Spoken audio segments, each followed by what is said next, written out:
Сайн байцгаана уу мөнх лунаа суугта тавтай морил лунаа та бүхэндээ 7 хоног бүр 2хан анги гарч байгаа Hyper Knife гэх тун сонирхолтой киноныхоо үргэлжлэл ангиудыг ярьж өгөхөд бэлэн болсон байна. Суугта лайк, subscribe дараад ороод ирээрэй.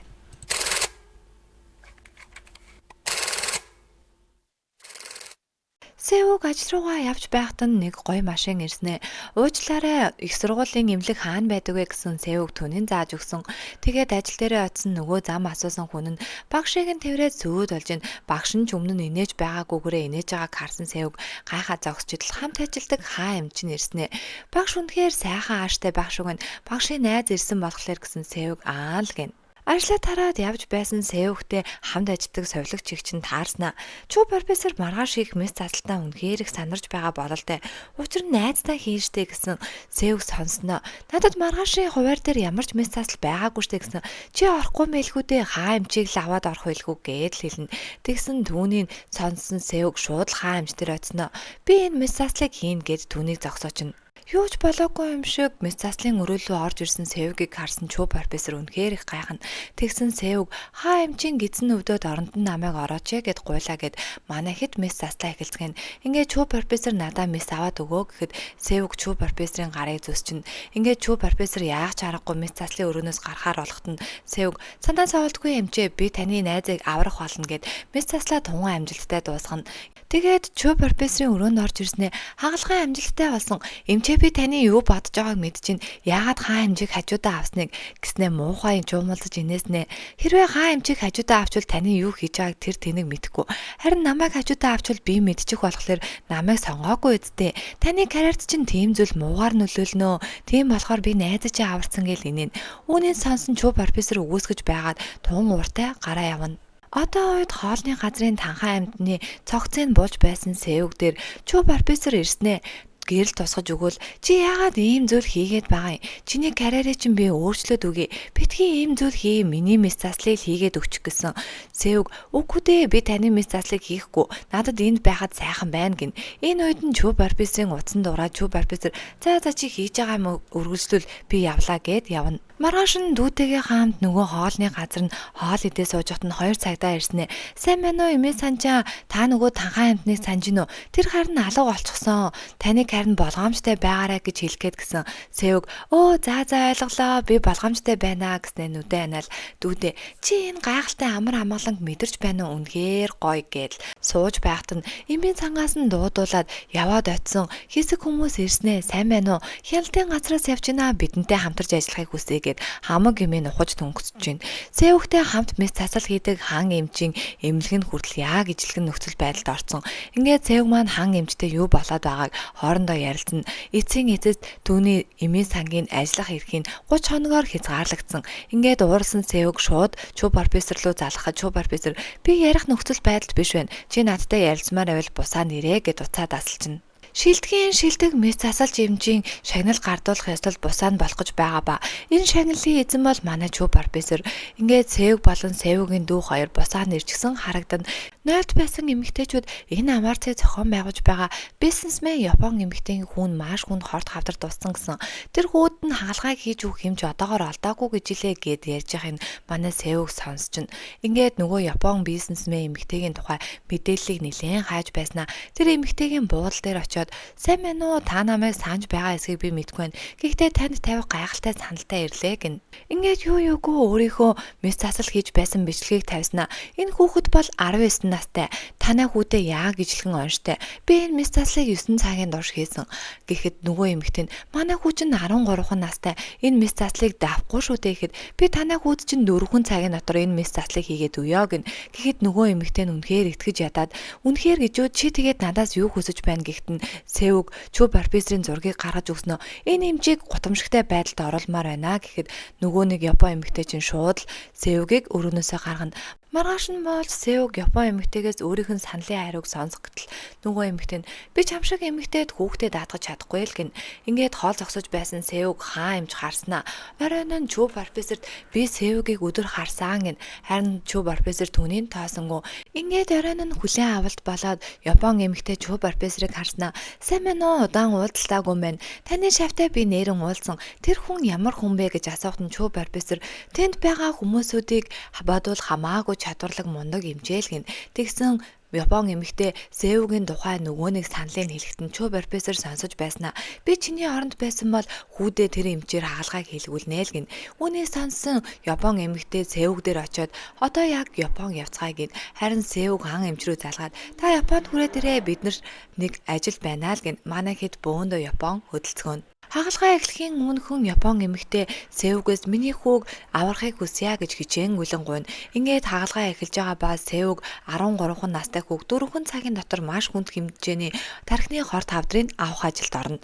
Ингээд гадаа нь ээж нь мөн дүүн сэтгэл төгшин хүлээн хагалгааны үеэр их хэмжээний цус алдан бүх эмчнэр сандралдаж энэ хаалгыг зогсоохыг хүсгэд Сеуг ганцаархнаа доктортой байдалтай нөгөө хаалгаагаа үргэлжлүүлнэ. Харин гаднаас Япон эмэгтэй орж ирээд нөхцөл байдлыг хараад шоконд орсон зогсно. Ингээд аваарц эхэлж бүх хүмүүс төгсөлтэйгээр ямар хүн сонгогдох болоо гэхдээ сонгогдох хүн тодорхой. Бүгд л манай Чү профессорыг хараастай. Харин Чү профессорыг биш шал өөр эмчийн нэрийг дуудахад бүгдээрээ гайхацгаана. Энэ үед бүх зүйлийг ойлгож байсан Чү профессор магадгүй Сеугийн хийсэн хагалгаанд нь л зориулж алга тархсан байх гэж би бодсон. Гэхдээ Сеуг өөрийгөө ялжлаа хэмээн багталтайгаа тэр дээрээс харж зогсно. Хагалгаагаа амжилттай хийгээд багшийнхаа муухай царайж харсан аз жаргалтай Сеу маань алхаж байдал хойноос нь нэг хүн ирснэ. Сайн байна уу эмчээ, та намайг санаж байна уу? Манай аавд та хагалгааг хийсэн штэ гэсэн Сеу арай гэж таньснаа. Өө аав чинь би сайн уу гэхэд аав хагалгаа хийлгээд сарын дараа биеийн тун сайжирсан. Тэгснээ нэг өдөр аав нь хол явлаа гэд над руу ярьснаа. Тэр өдрөөс хойш алга болчихсон. Би аавыгаа хаа сайгүй хайсан ч гэсэн огт олдоогүй гэж хэлхийг сонсон Сеуд үнэхээр сэжигтэй санагдана. Чү профессор руу мөрдөгчнөр залгаснаа бид нарт нуус хагалгаа хийсэн байж болзошгүй гэсэн газар одлоо. Та бидэнтэй хамт яваад очиод шинжилээд өгөх боломж байна уу гэхэд нь Чү профессор зөвшөөрнө. Далайн ирэг дээр Чү профессортэй Сеуг уулзнаа. Яасан тань таалагдсан уу? Өнөөдөр гутамшигтай байдалд орсон.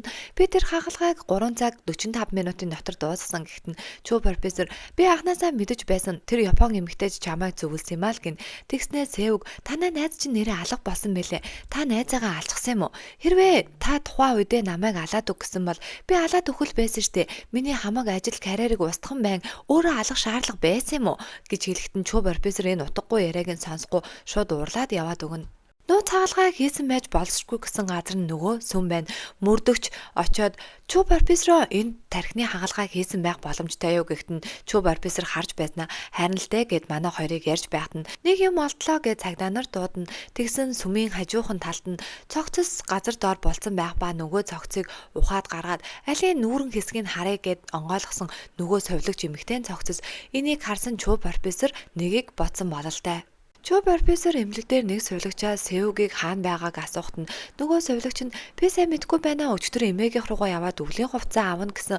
Өнөөдөр ажилдаа ирсэнгүй л гэж хэлнэ. Тэгсэн Чү профессор хаа эмчиг дуудаад хоёулаа хамт Сеугийн эмээгийнх руу явъя гэд тэр хоёр гэрийн зорино.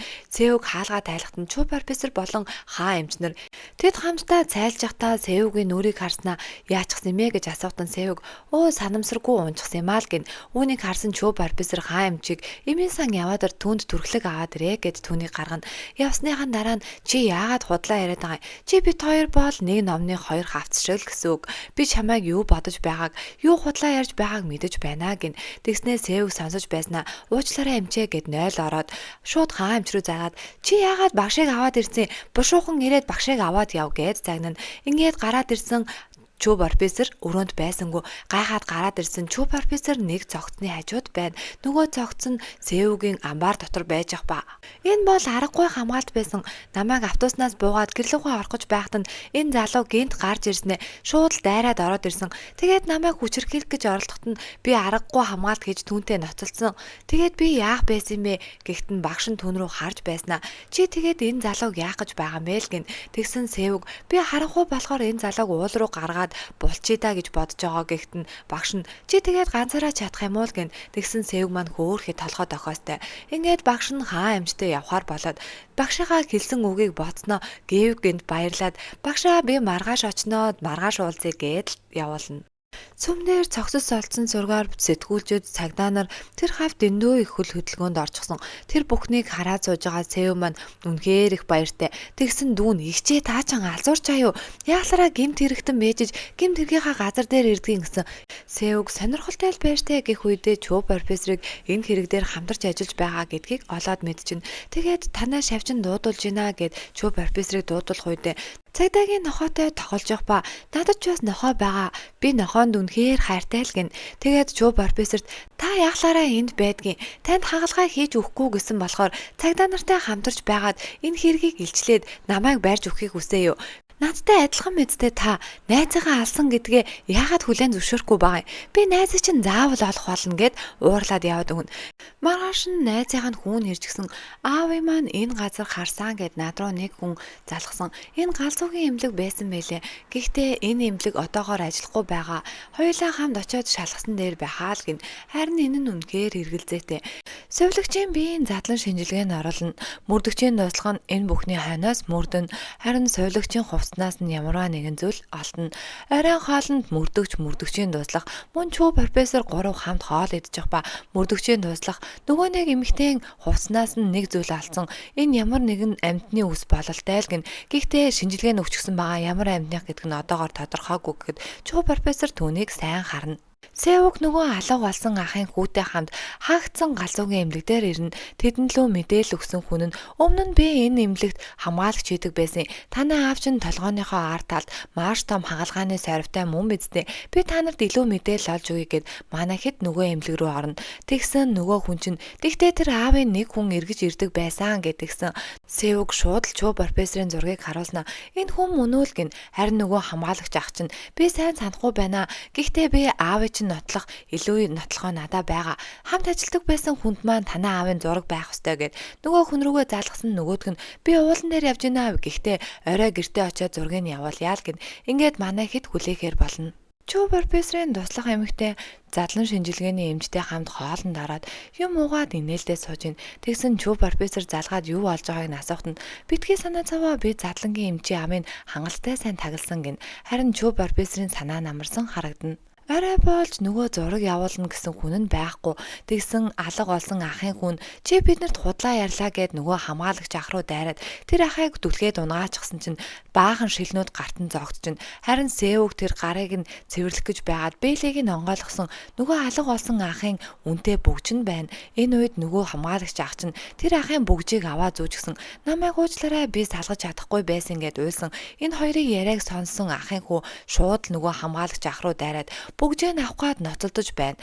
Энэ үед гадаа харанхуй бороо оржих ба Сэвг тэр хоёрыг зогсоох гээд очих гэсэн боловч тэр хоёр даанч хавцлын уруу унчина. Алга болсон аавыг нь олж чадалгүй ганц аавыг нь харсан гэсэн гэрч болох хамгаалагч ах хөөрхийн нас барж харин аавыгаа хааж байсан хүүн комонд орно. Харин энэ бүхнийг харсан Сэвг тун ихээр уурлаад шууд л багшийнхаа ажил дээр очингуудаа нөгөө найзынх нь зүүж байсан бүгжийг багш руу шидснэ. Энэ бүгжийг та санаж байна уу? Та найзаагаа алсан мэддэ. Үннээ хүлээ. Та энэ бүхний төлөө намайг яаж ийм байдалд оруулснаа мэдгүй байна уу гэд багш руугаа маш их уурлана. Тэгснэ би зүгээр л тэр бүхний чинь хийгээд өгч болох байсан. Надаа зүгээр л хэлчихгүй яасан бэ гэд бүхий л уураа гаргахад нь багш нь би энэ бүхнийг хийгээгүй чи галзуурчихсан байна. Юу яриад байгаагаа ч ойлгохгүй байна гэд уурлаа гараа явна. Гэртээ ирсэн Чүү профессор гэрийнхаа өөрчлөгчд чи надаа будооны зутан хийж өгөөд гэрлөөгөө харж болно гин. Усанд орж байсан Чүү профессорын өрөөнийх нь гадаа зутангийн тавьчаад нөгөө өөрчлөгч нь гэрлөөгөө явна. Энийг холоос харж зогсож байсан Чүү профессор ой дундуур явж байгаад нэг крашн дотор орж ирсэн. Нөгөө нэг найзынх нь маш гоё Rolls Royce байж гин. Хэдэн жилийн өмнө найд нь Чүү профессортай уулзахдаа яг машинаа суух чахт нь гарт нь нэг юм муухай юм наалдаад тэгсэн чинь Чүү профессор найздаа нэг нойтон салбитай өгж гарыг нь арчуулна. Ингээд тэр хоёр хөдөлцгөн. Одоо үед Чүү профессор найзынхаа машиныг унжсан мөрдөгчийн туслахтай уулзсан туслахынх нь гарт нь ч муухай юм баригдаад Чүү профессор нөгөө салбитгаа өгнө. Мөрдөгчийн туслах нөгөө шинжилгээний хариу гарчихсан бульдог амьтны үс байсан мэлээ. Тархины мэс засаж бас бульдог нохоод ижээдэг гэвэл танаа шавтаа чинь үнэхээр ойр юм биш үү гэж ярьж байхдаа нүдэн анилтаад унтаад өгнө. Харин хэдэн жилийн өмнө найзынхаа хоолойнд өөрөө хутга тулгаад найзынхаа хүүтэй нь хүчээр уцаар хариулсан хүн бол Чүү профессор байдгийн. Ингэснээр манай кино маань дуусч байгаа юм. Та бүхэнд маань кино маань таалагдж байгаа. Дараажийнх нь үйл явдлын сонирхож байгаа бол лайк, subscribe-а дараад мөнгө луунаа суугатаага нэгдээрээ. Ингээд киног маань сонирхон үзсэн та бүхэнд баярлалаа. Түгээж чадах хайраа түгээцгээе.